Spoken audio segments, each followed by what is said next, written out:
আজকে শোলা কচুর দারুণ টেস্টি একটা রেসিপি নিয়ে এসেছি। এইভাবে শোলা কচু যদি রান্না করা যায় তখন মনে হবে পুরো ভাতটাই যেন এটা দিয়ে খেয়ে ফেলি, এতটাই টেস্টি হয়। যারা শোলা কচু খেতে ভালোবাসেন তারা এইভাবে একবার রান্না করে দেখুন। একদম সহজ পদ্ধতিতে এটা তৈরি করব আর খুব অল্প সময় এটা তৈরি করে নেওয়া যায়। যারা শোলা কচু খেতে পছন্দ করে না তাদেরও বলবো একবার ট্রাই করে দেখুন এইভাবে।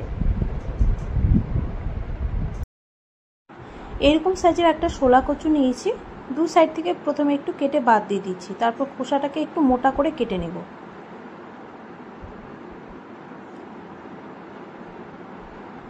শোলা কচু বাটাও খেতে ভালো লাগে, তবে সেটা আমার কাছে ঝামেলা মনে হয়, কারণ সেটাকে পেস্ট করতে হয়, তারপর অনেকক্ষণ সময় নিয়ে রান্না করতে হয়। আর এইভাবে যদি রান্না করা যায় তাহলে সেটা কিন্তু অল্প সময়ে রান্না হয়ে যায় আর খেতেও ভীষণ টেস্টি হয়। তো আমি আজকে গ্রেটার দিয়ে এটাকে গ্রেট করে নিচ্ছি বা কুড়িয়ে নিচ্ছি। তো গ্রেটারের যে বড় ছিদ্রটা আছে সেটা দিয়ে প্রথমে একটু কুড়িয়ে দেখলাম যে একটু মোটা মোটা হচ্ছে, তাই আমি পরে আবার ছোট যে ছিদ্রটা আছে সেটা দিয়ে সেট করে এইভাবে গ্রেট করে নিলাম।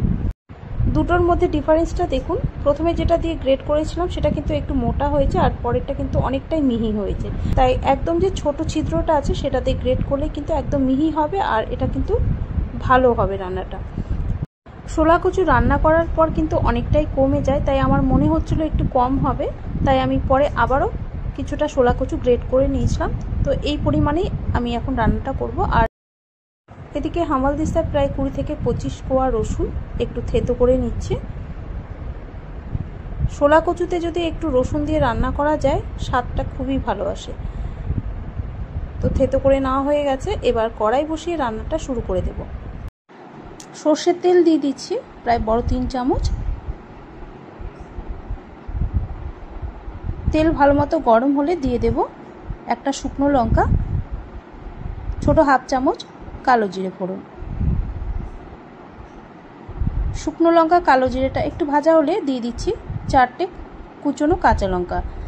এই রান্নায় ঝালটা যদি একটু বেশি হয় খেতে বেশি ভালো লাগে আমার কাছে, তবে আপনারা লঙ্কার পরিমাণটা কম দিয়েও রান্নাটা করে নিতে পারেন। তারপর দিয়ে দিচ্ছি থেতো করে নেওয়া রসুন। রসুনটাকে কয়েক সেকেন্ড একটু ভাজা ভাজা করে নিচ্ছি।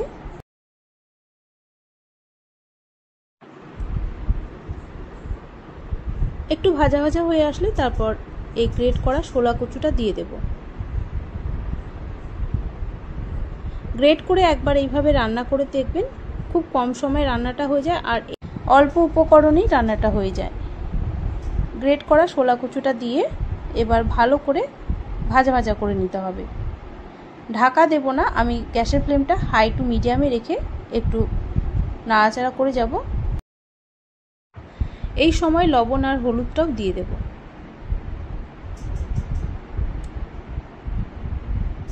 দিয়ে দিচ্ছি ছোট হাফ চামচের থেকে একটু বেশি লবণ, ছোট হাফ চামচ দিয়ে দিচ্ছি হলুদের গুঁড়ো।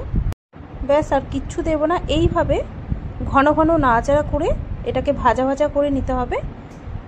যত বেশি এটা ভাজা ভাজা করে নেওয়া যাবে এর টেস্টটা কিন্তু ততই ভালো আসবে। গ্যাসের ফ্লেম হাইতেই রেখেছি। যখন একটু ভাজা ভাজা হয়ে আসবে তারপর একটু গ্যাসের ফ্লেমটা মিডিয়ামে রেখে নাড়াচাড়া করে নিতে হবে। তো দেখুন অনেকটা কিন্তু ভাজা ভাজা হয়ে এসেছে, আরও একটু আমি ভাজা ভাজা করে নেব। তেলটা যখন একটু ছেড়ে ছেড়ে আসবে তখন বুঝতে হবে যে এই শোলা কচুটা ভাজা হয়ে গেছে। আর এই রান্নাতে যদি তেলটা একটু বেশি করে দেওয়া যায় তাহলে ভালো হয়, তবে আপনারা তেল কম দিয়েও রান্নাটা করে নিতে পারেন। তো আমি দেখুন ঘন ঘন নাড়াচাড়া করে করে একদম কিন্তু ভাজা ভাজা করে নিয়েছি আর অনেকটাই কমে গেছে।